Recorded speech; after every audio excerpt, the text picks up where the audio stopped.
السلام عليكم ورحمة الله تعالى وبركاته. البداية من فرنسا، حيث حسم كيليان مبابي مهاجم موناكو الفرنسي مستقبله، حيث لن يوافق على الانتقال إلى أي نادي آخر سوى ريال مدريد، وذلك حسب أقوال صحيفة ماركا الإسبانية التي أكدت في تقاريرها بأن مبابي تناول الطعام مع مالك نادي موناكو يوم الخميس الماضي، وأبلغه حينها بالتفاوض مع ريال مدريد فقط، قائلا بالحرف الواحد: إما ريال مدريد أو لا أحد. وأشارت ماركا إلى رغبة مبابي الجامحة في ارتداء قميص ريال مدريد، لكن المشكلة الوحيدة التي تشغل باله تتعلق بتوقيت انتقاله إلى النادي الأبيض، حيث لم يحسم اللاعب قراره بعد إن كان سيرحل عن موناكو في الصيف الحالي أم سيؤجل هذا القرار. ويملك ريال مدريد حلا ربما يكون مرضيا للاعب، يتمثل في التعاقد معه في الصيف الحالي ثم إعارته إلى موناكو لموسم إضافي حتى يستمر في التطور، مما يساعده على المشاركة في كأس العالم 2018 قبل أن ينضم لصفوف ريال مدريد صيف 2018. وتوقعت ماركا أن يتم حسم الصفقة لصالح ريال مدريد بشكل أسرع بكثير من المتوقع مقابل مبلغ يزيد عن 100 مليون يورو. وفي نفس خط صحيفة ماركا، ذهب جوزيه بيدريرول في برنامج خوغونيس والذي يبث على القناة السادسة الإسبانية، وقال أن زيدان بنفسه على اتصال مباشر مع محيط اللاعب لإقناعه بالانتقال إلى ريال مدريد.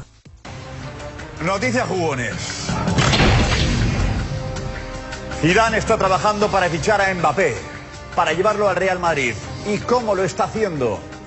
Hablando con la familia, tranquilizando a los padres, dándoles confianza.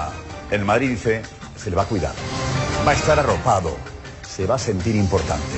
Ese es el mensaje de Zidane a la familia de Mbappé. Ahora le toca actuar a Florentino Pérez. Mbappé está más cerca del Madrid.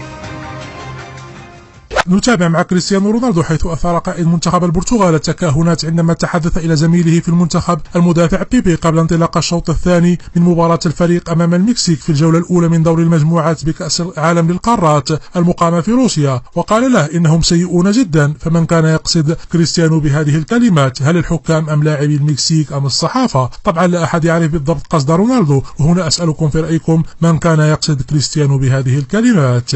نذهب الآن مع برشلونة، حيث يواصل الدولي الإيطالي ماركو فيراتي ضغطه على إدارة باريس سان جيرمان من أجل إتمام صفقة بيعه إلى برشلونة هذا الصيف، حيث أن اللاعب يخطط للتمرد وعدم العودة إلى النادي خلال معسكره الصيفي. وحسب صحيفة ليكيب الفرنسية، فإن ماركو فيراتي لن يلتحق بمعسكر باريس سان جيرمان هذا الصيف استعدادا للموسم المقبل والذي ينطلق في 4 يوليو، حيث أن اللاعب يرغب في الضغط على إدارة النادي من أجل إتمام صفقة بيعه إلى برشلونة. ونقلا عن نفس المصدر، فإن ماركو فيراتي سيواصل إضرابه عن التدريبات خلال الجولة الصيفية، كما أنه لن يلتحق برحلة باريس سان جيرمان إلى الولايات المتحدة الأمريكية في نهاية شهر يوليو من أجل حث المدرب أوناي إمري على إعطائه الضوء الأخضر لرحيله وتعويضه بمتوسط ميدان آخر. وحسب تقارير صحفية إسبانية، فإن برشلونة مستعد لدفع أكثر من 80 مليون يورو من أجل تدعيم خط وسط ميدانه بماركو فيراتي، لكن رئيس النادي الفرنسي ناصر الخليفي لا زال يعارض إتمام الصفقة حتى الآن.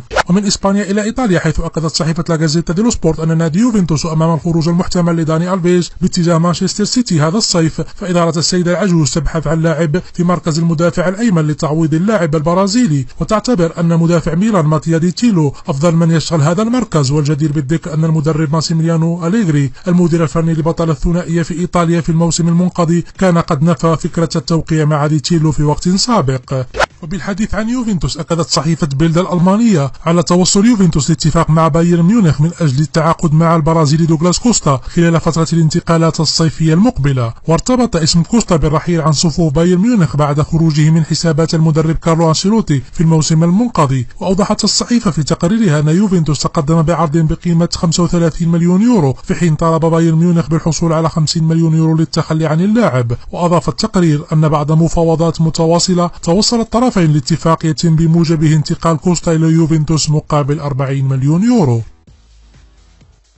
كان هذا كل شيء. إذا أعجبكم الفيديو قوموا بالضغط على زر لايك والاشتراك في القناة ليصلكم الجديد.